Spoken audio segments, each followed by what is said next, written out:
Here is a detailed, up-to-date account, as much as sources allow, of the border clashes between Pakistan and Afghanistan from October 9th to October 11th, 2025, and the ensuing military reactions by both sides.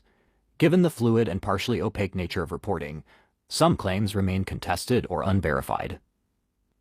Timeline and key incidents. 9 to 11th of October 2025.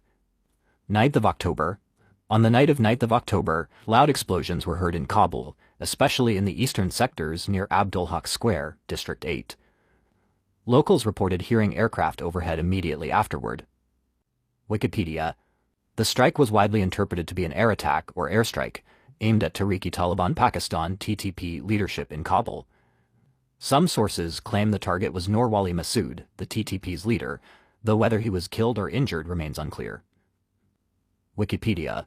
Following that, Pakistani media and security sources claim that strikes also occurred in Khost, Jalalabad and Paktika provinces, but the Afghan side confirmed only Kabul and Paktika. Wikipedia. After the explosions, Afghan Taliban officials demanded investigation. They did not initially verify details. Wikipedia. Thus, the 9th of October incident appears to have been the spark for the escalation in border clashes. 10th of October. In response to attacks earlier in the week, Pakistan's military announced that it had killed 30 militants in operations targeting those involved in an ambush that killed 11 Pakistani soldiers. Reuters. The ambush itself, which killed 11 troops, had taken place in the Orakzai district, near the Afghan border. AP News.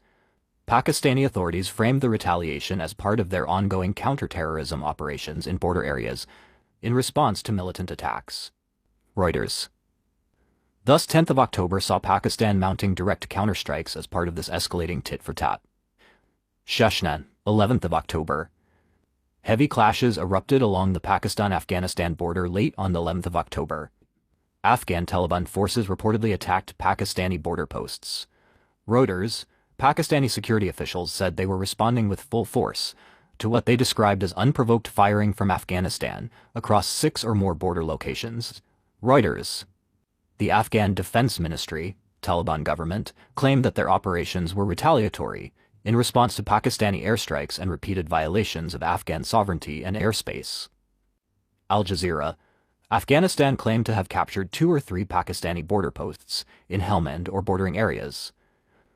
The Guardian, Pakistan in turn, claimed it destroyed multiple Afghan border posts and struck positions inside Afghan territory using artillery, tanks, and heavy weapons.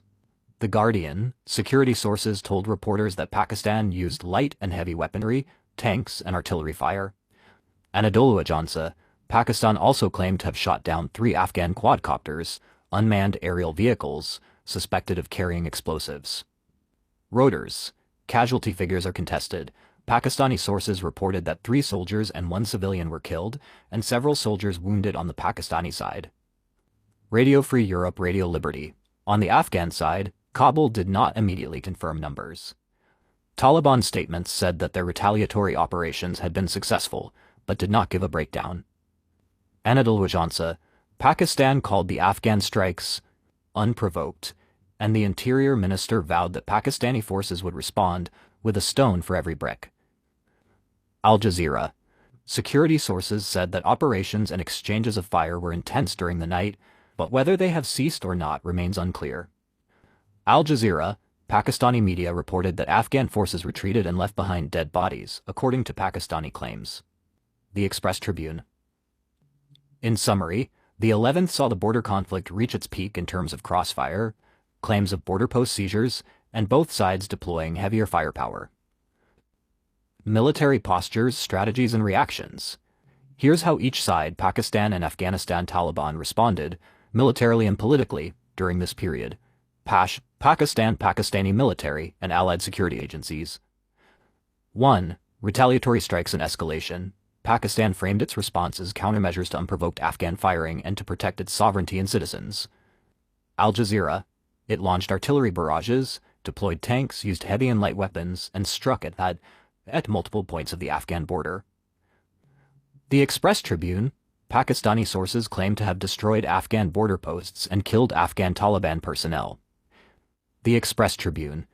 They also claim to have shot down 3 Afghan quadcopters, possibly carrying explosives. Reuters 2. Public messaging and justification. Pakistani officials consistently assert that Islamabad's patience has run out, especially regarding Kabul's alleged harboring of TTP militants. The Express Tribune, the Inter-Services Public Relations (ISPR) arm, noted that Pakistan would continue, whatever is necessary, to protect its people. The Express Tribune. The government also reiterated its long-standing charge that Afghan territory is being used as a sanctuary for TTP militants who stage attacks on Pakistan. AP News. Pakistani officials denied direct confirmation of the 9th of October airstrikes on Kabul, though they did not dismiss them, while still defending them as counter-terrorism activity. Radio Free Europe, Radio Liberty 3.